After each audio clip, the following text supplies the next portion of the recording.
Tonight on Primetime Politics, dinner with the Donald. We're always looking at good ideas.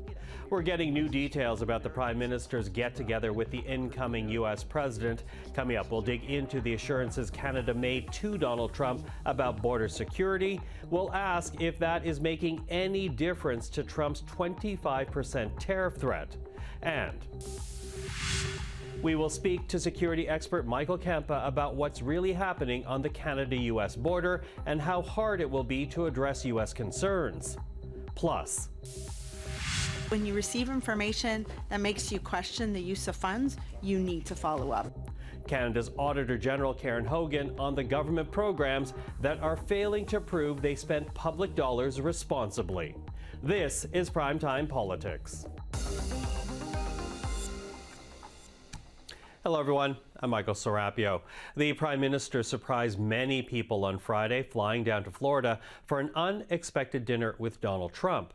The trip happened just 4 days after the once and future President of the United States took to social media threatening both Canada and Mexico with a 25% trade tariff if the countries did not deal with illegal drugs and irregular migrants entering the U.S. through their respective borders. Well, for more, we're now joined by Stephen Chase, senior parliamentary reporter for the Globe and Mail. Stephen, thank you for being here. Glad to be here. So it was the Prime Minister who reached out to Donald Trump once that social media post came out last week. And then to my understanding, it was Donald Trump who extended the dinner invitation. How much of a gamble was this for the Prime Minister? I don't think the Prime Minister had a choice, gamble or not. Relations with the U.S. are like 90% of our foreign policy. And you have to be on good terms with whoever's in power. And if there's an opportunity for FaceTime with Mr. Trump before he gets consumed with the business of government, take it. Yeah, take it, and they did. So I'm wondering, you know, it's been a few days since that dinner, which surprised a lot of people because it was kept under fairly tight wraps. What has emerged to you and to your paper when it comes to the arguments that were made by the Canadian delegation, the promises made by the Canadian delegation to Donald Trump? Sure. The Canadian delegation was trying to politely make the case that your concerns about the borders, security, Canada and Mexico are not the same, where the order of magnitude, the fact that 23,000 people were intercepted trying to slip across the Canada-U.S. border versus 1.5 million trying to slip across the Mexican border into the United States. So they made that case. They tried to point out that the impact on the U.S. economy. And I think it's worth noting, of course, they did not come away with any promises. Mr. Trump loves tariffs. He thinks it's a great way to deal with the world. And so there's agreements for more talks, but most importantly, the Canadian government promised him that they would deploy additional helicopters, additional drones, and additional staff on the Canadian side of the border. And that's what we're waiting for this week. Yeah, waiting for this week. We know that there's going to be some type of announcement. Any idea of a timeline from the government on that one?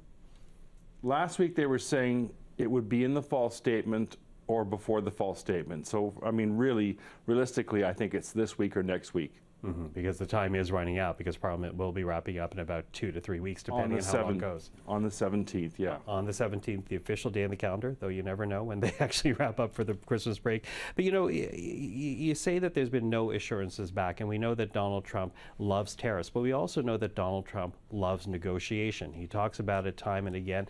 Is there any indication this 25% tariff threat was a negotiating ploy rather than a real threat that might come into fruition come January? I think they have to plan for it being an opening negotiation. But I also think there's psychology at play here. I think the message that Mr. Trump is trying to send to the world with these threats, because there's more than just against Canada, is as of November 6th, you should no longer be dealing with Joe Biden.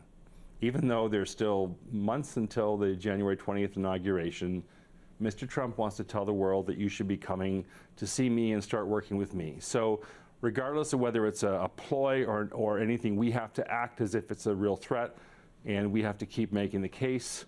As you saw on the weekend, he also just threatened all the BRICS countries with a 100% tariff. So unless they abandon any idea of an alternate currency for international transactions. So we're dealing with a man who loves tariffs and loves attention, and we have to make sure that we can help him solve his problems and be there if he wants to talk. Be there if he wants to talk. I'm wondering then, what does this say for the challenge that is ahead for this Prime Minister? As we know, there's going to be an election sometime in the next calendar year. The Prime Minister will try to create policy that improves Liberal numbers. How hemmed in is he now that Donald Trump is returning back to the White House? Well, I mean, he's got to face the music at some point next year. It's a question of how long Jagmeet Singh's going to keep him in power. There's some expectation that maybe he'll run on a budget, so we'll have an early election. It's hard to say. The fact is, Mr. Trump takes power January 20th, and he said these tariffs would be part of one of his first acts. So like it or not, Justin Trudeau is going to be the one dealing with it. Yeah, the one dealing for it now. Any indication as to, because I know there's been some reporting on this, as to whether or not Donald Trump would rather work with Justin Trudeau or Pierre Poilievre? I actually think that's not as important as we think it is. I think Mr. Trump likes to be able to demonstrate to his base that he's got a reaction from other countries and that they're moving, they're jumping when he says jump. So it doesn't really matter who's doing the jumping. And of course, we are waiting for the government to introduce their package, whatever that may be, to answer the concerns being raised by Donald Trump. Stephen Chase, thank you for the time tonight. You're welcome. Now, Donald Trump did take to social media again after his dinner with the Prime Minister and the Canadian delegation. Here is what Donald Trump had to say on Truth Social. Quote, "I just had a very productive meeting with Prime Minister Justin Trudeau of Canada, where we discussed many important topics that will require both countries to work together to address, like the fentanyl and drug crisis that has decimated so many lives as a result of illegal immigration, fair trade deals that do not jeopardize American workers, and the massive trade deficit the U.S. has with Canada." Donald Trump went on to say the Prime Minister committed to working with his incoming administration. While here in Canada today, we did hear from the Public Safety Minister. He addressed some of Ottawa's plans, which includes new equipment for the agencies policing our southern border. The RCMP have been working with the CBSA and others on a list of technology and equipment that would supplement the equipment and technologies they already have. I'll be working with the Finance Minister and other colleagues very quickly to ensure that they're in a position to procure that equipment. I spoke to the Commissioner of the RCMP and the President of CBSA about this morning, and when we have details of what additional equipment will arrive, we'll be happy to share them with you. Well, let's bring in security expert Michael Kempa to the conversation now. Michael is an associate professor of criminology at the University of Ottawa. Michael, always good to see you. Thanks for being here. Thanks, Michael. Listen, I want to begin with what we heard from Dominic LeBlanc, this idea that Canada will start procuring more drones and police helicopters. Just how would that help the situation at the border, or is this just a show for Donald Trump? Well, I think the first reaction is to say, well, we'll increase surveillance by any means possible. So first of all, we'll have more technology, drone technology, scanning around the perimeter of our gigantic borders, especially in the region along Quebec, where we cross over into New Hampshire, where the bulk of our crossings into the United States, illegal crossings, happen. Our other reaction, of course, is to say we'll have more law enforcement, and our knee-jerk response is always to say, let's have the RCMP do it in Canada, which is probably not the best long-term strategy, given that we know that the RCMP is already hugely overextended in its federal policing responsibilities. Okay, so those are the quick reactions, as you say, but would they actually help the situation on the ground? Because I think part of the problem here is trying to understand just how big of an issue is illegal drugs going into the United States as well as irregular migrants coming from Canada. Well, we are, of course, posing a fraction of the problems, both in terms of illegal migrants and drugs coming into the United States from Mexico, simply by virtue of the sheer size of that state and its population compared to our own. But we have been inching up.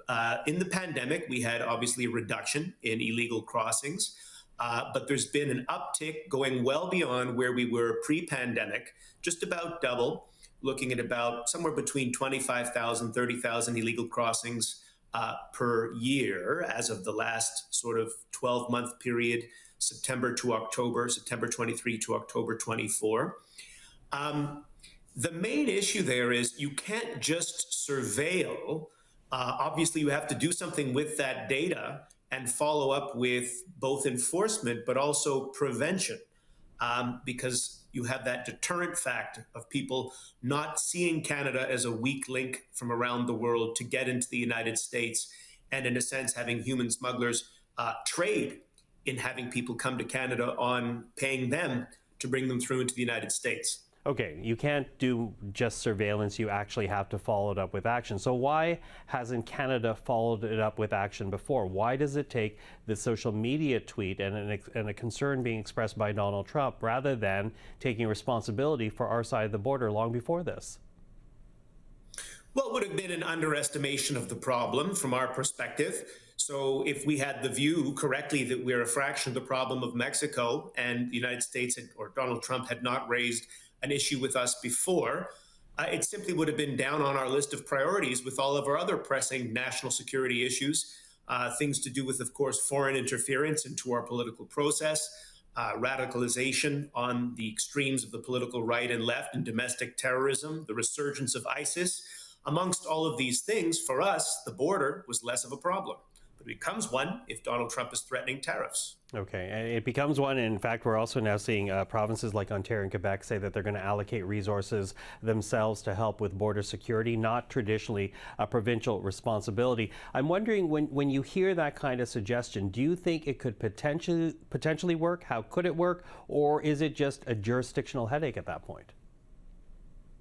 Well, it's always a jurisdictional headache, but I think with the motivation being so strong to take action on account of the current threats of tariff, you can see significant progress. To my mind, one of the things that's more interesting that's being discussed is to expand the powers of the Canadian Border Services Agency, CBSA. A little bit like in the United States, their equivalent, they don't just enforce border rules at the border. They're empowered to enforce sometimes up to 100 miles, 160 miles, with all the highways and forest ways leading up to the border. We may see an expansion of the CBSA's authority, just like we did during the times of the pandemic when the CBSA was responsible for enforcing all of the travel quarantine restrictions and investigating breaches coming into people's communities. CBSA is growing, in other words.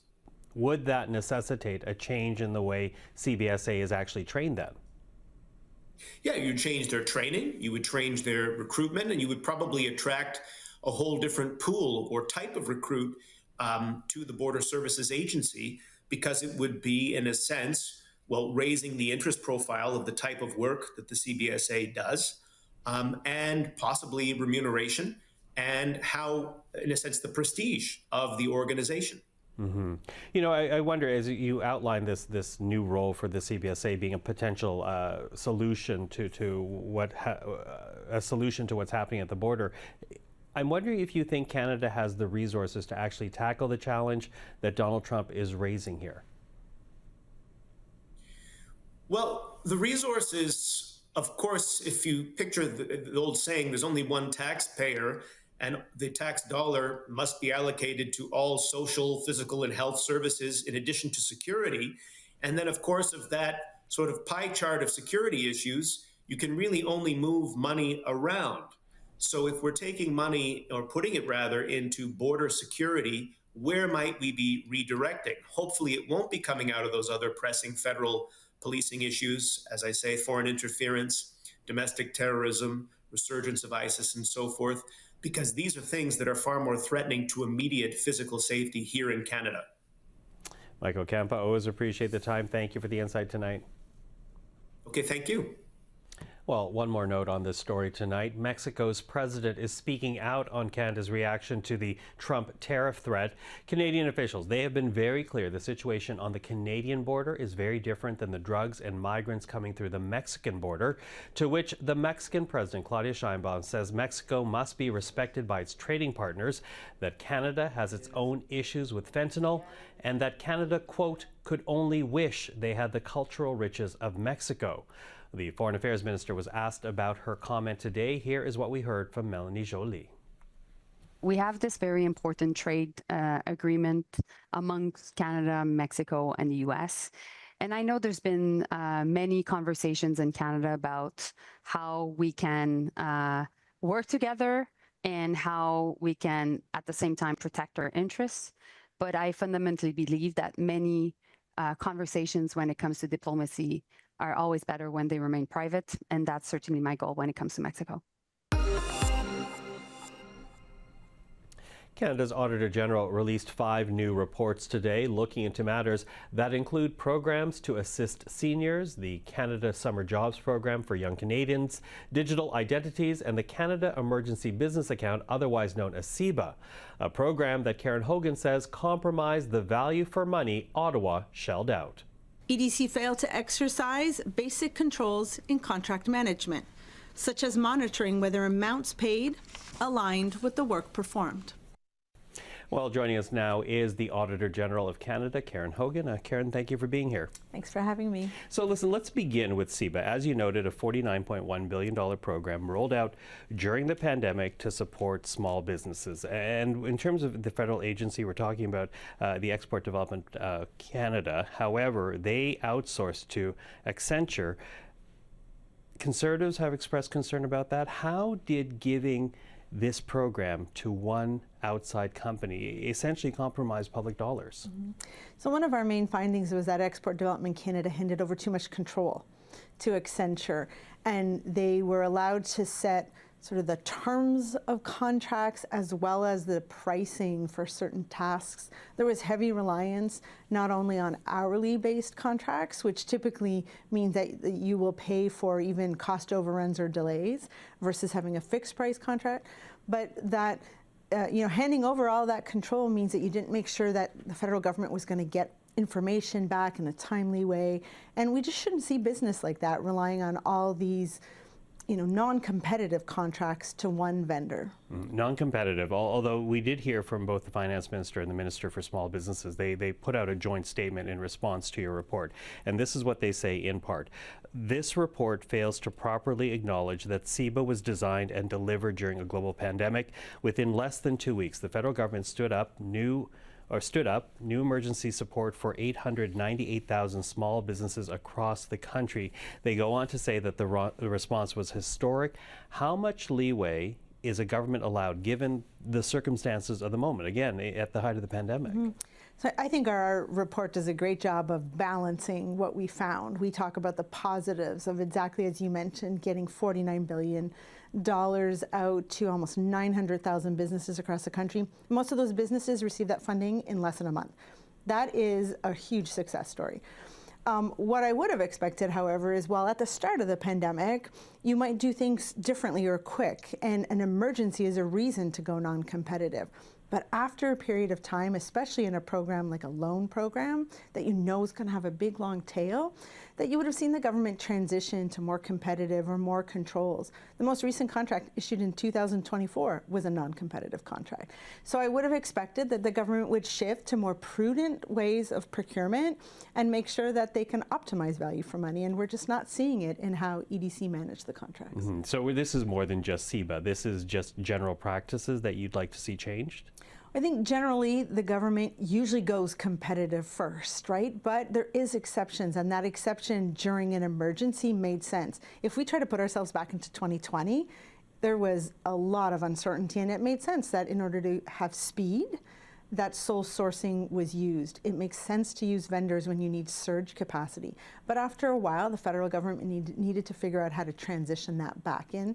And here they've just locked themselves in to be tied to Accenture till at least 2028. Okay, and lock themselves in. And you go on to say that you're bothered, I guess, by the fact that there doesn't seem to be a lot of enthusiasm to recover the billions of dollars outstanding, because this was essentially a small business loans program.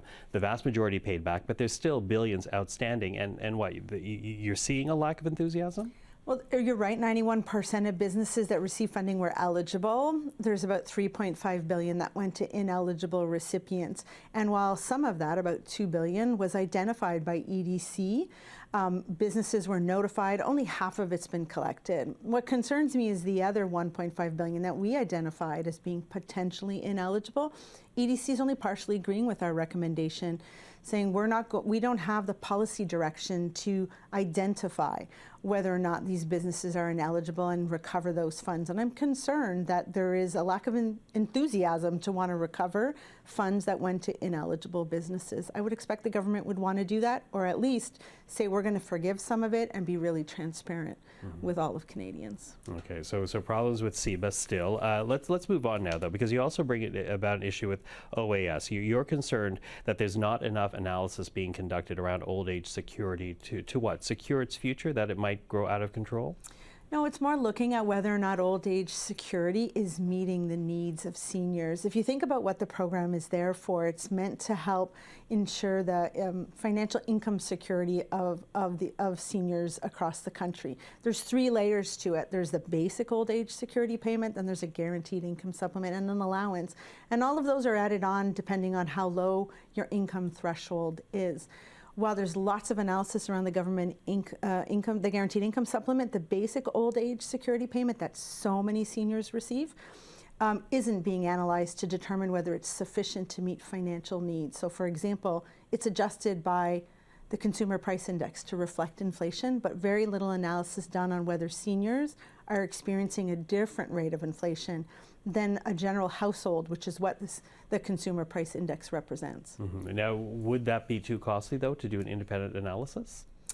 Well, there's analysis done on the guaranteed income supplement. This is about looking at the basic payment. When you think about the fact that there's 7.5 million people today who are over the age of 65 in our country, Statistics Canada predicts that's going to double in the next 20 years.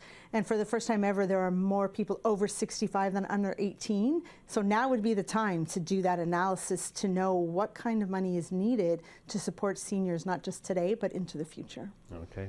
Well, CEBA and OAS, just 2 of 5 reports that came out today. We have the full news conference on our website, but for now, Karen Hogan, thank you for this. Thank you. Well, time now for a look at what else happened in politics today. The current U.S. President, Joe Biden, is being criticized for pardoning his son Hunter. One example, Colorado Senator Michael Bennett.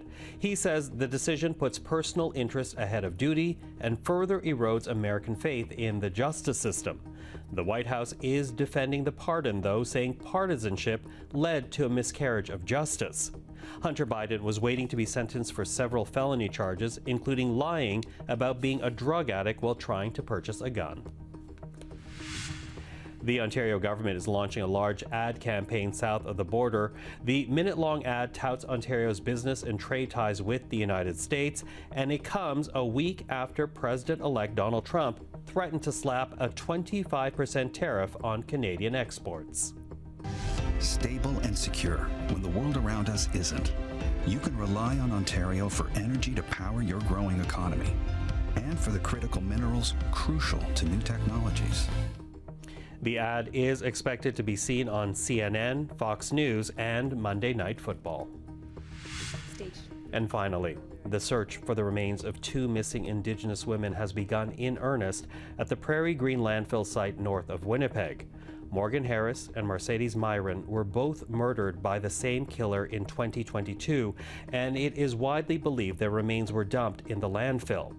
This part of the search is expected to last until the spring, and while there is no guarantee remains will be found, Premier Wap Kinew says this is what the province must do. We can say with confidence that we have a chance for this search to succeed. So no matter what lies ahead, we can say that we tried and we made the effort for these families, which is very significant.